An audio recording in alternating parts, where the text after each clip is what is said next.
অনুষ্ঠান বাড়ির মতন ছ্যাঁচড়া করার জন্য নিয়ে নিয়েছি পুঁইশাক। পুঁইশাকের পাতাগুলো আলাদাভাবে বেছে ধুয়ে নিয়েছিলাম। এছাড়া নিয়েছি কিছু সবজি, আলু, কুমড়ো, পটল, শিম, পেঁপে, বেগুন আর দুটো কুচানো পেঁয়াজ।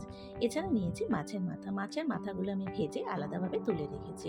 এবার ওই কড়াইতে আরও খানিকটা তেল দিয়ে দিচ্ছি সাদা জিরে আর শুকনো লঙ্কা ফোড়ন। এবার আমি পেঁয়াজগুলো ভাজতে দিয়ে দিয়েছি। পেঁয়াজ খানিকটা ভাজা হয়ে গেলে দিয়ে দেবো আলুগুলো। আলুটা একটু ভাজার পর দিয়ে দিচ্ছি অন্যান্য সবজিগুলো।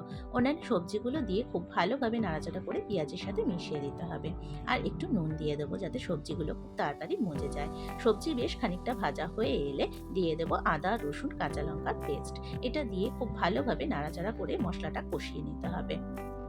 মশলাটার সাথে সবজি ভালোভাবে কষানো হয়ে গেলে দিয়ে দেবো বেগুনগুলো। বেগুনগুলো দিয়েও খুব ভালোভাবে নাড়াচাড়া করে মিশিয়ে দিতে হবে। এবার দিয়ে দেব ধনে গুঁড়ো, জিরে গুঁড়ো, হলুদ গুঁড়ো আর একটু লঙ্কার গুঁড়ো।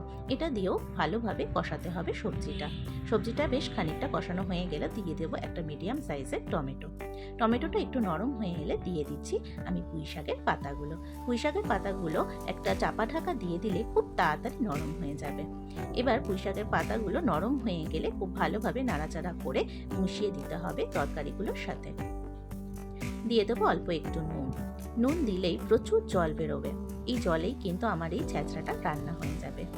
বেশ খানিকটা কষানোর পর দিয়ে দিয়েছি মাছের মাথাগুলো। মাছের মাথাগুলো দিয়ে নাড়াচাড়া করার পর দিয়ে দিচ্ছি আর একটু নুন আর একটু মিষ্টি। নুন মিষ্টি দেওয়ার পর খুব ভালোভাবে নাড়াচাড়া করে তরকারিটা কষাতে হবে। এই কষাতে কষাতেই কিন্তু জলটা শুকিয়ে আসবে। তরকারিটা আমার প্রায় হয়ে এসেছে, দিয়ে দিচ্ছি ঘি। নাড়াচাড়া করে তরকারি নামানোর আগে দিয়ে দিলাম আমি গরম মশলার গুঁড়ো। তরকারি একদম রেডি, আমি নামিয়ে নিলাম ছ্যাঁচড়া।